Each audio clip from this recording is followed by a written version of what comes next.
Assalamu alaikum warahmatullah. I have a friend who is a normal Sunni like myself, but recently has fallen into the wrong kind of ideology and propaganda against Sayyidina Abu Bakr radiallahu anhu, Hazrat Umar Farooq, and Hazrat Uthman radiallahu anhu, and the blessed mothers. He is very intelligent in the worldly sense, but is convinced that traditional Sunni Islam, including the schools of Tasawwuf, are a product of state-sponsored conspiracy against Sayyidina Ali radiallahu anhu and the Ahle Bayt. He is expressing some very insulting and blasphemous ideas. What can be done to reverse and correct this? Jazakallah. See, everyone is free to believe whatever they believe. There's no compulsion, but one should share one's message with wisdom, that we should look at Rasulullah sallallahu alaihi wasallam, and also that actually, okay, people have been conspired, the four schools can be whatever he is saying, but the ahadith which is coming through the books, generations, they are from Rasulullah sallallahu alaihi wasallam. And the Prophet Islam praised all his Sahaba, all his companions, and his Ahlul Bayt, and his blessed wives, our mothers as well. Imagine it's these people, the most closest person to Rasulullah who lived all his life as a friend, as a Sahabi, as a companion, with Sayyidina Abu Bakr Siddiq radiallahu anhu, to the end.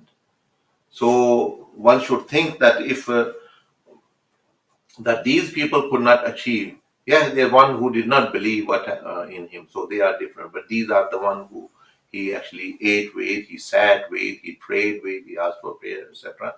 Plus, our duty to make mention to your friend, okay, if conspiracy happens, Allah will ask them on the day of judgment, but Allah will ask you what you have been doing in your life. The question on the day of judgment is about you, not about the Sahaba. Allah will deal with them.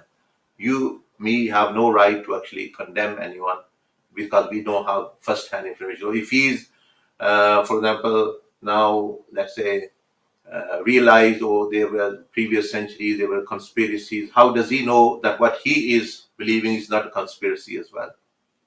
But as a general blanket to be safe from outside, do adab of everyone, every Sahabi, every member of Ahlul Bayt, and especially those who Rasulullah trusted most.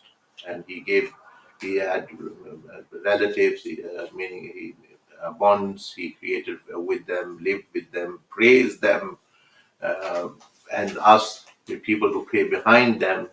And so it's very, very dangerous, not for them, those companions are blessed companions, and these Ahlul Bayt as well, and how they lived. If the conspiracy was the government's, so the Sayyidina Ali lived in the government of Sayyidina Abu Bakr Siddiq. So was he part of this conspiracy or not? No, he was not. He was a genuine person. He could have left the Medina and go and somewhere live in, Azerbaijan or wherever. He would not. So he being part of the government of Sayyidina Abu Bakr Siddiq, Sayyidina Umar, Sayyidina Uthman, and protecting him, Imam Hassan and Hussain protecting. This is itself actually, these are not historical things only, but factual thing actually, that how things actually happen, mentioned in many hadith. So one should, yes, when they listen to one thing, they become convinced, and the other day they can, but say that as a rule of thumb, one should always have respect and honor and dignity towards Allah subhanahu wa ta'ala. Even asked us not to use abusive words towards the deities or the idols and the statues which others worship, although Islam does not believe in that. But there's no room for disrespect, and actually one should not disrespect any Sahabi or even any scholar as for that sake, unless actually obviously they are doing, still then a person can have a difference of opinion with them, but not lose it. And also say that this is factual history, that Sayyidina Ali Karramallah named his son Abu Bakr. His grave is in Makkah, his grave is written now in Iraq. So his son Umar, his son Usman, and they were the shuhada of the Battle of Karbala with Imam Hussein. So one should think there's something for common sense, and actually logic and reasoning as well, and not to sway in this new research has come out. We do not mean there was no like phones or internets at that time or anything that you have had. All you are getting information is through books actually. But as a overall, even without books, one should assume that actually that the people who were with the Ambiya, they were the best of the people who believed in them.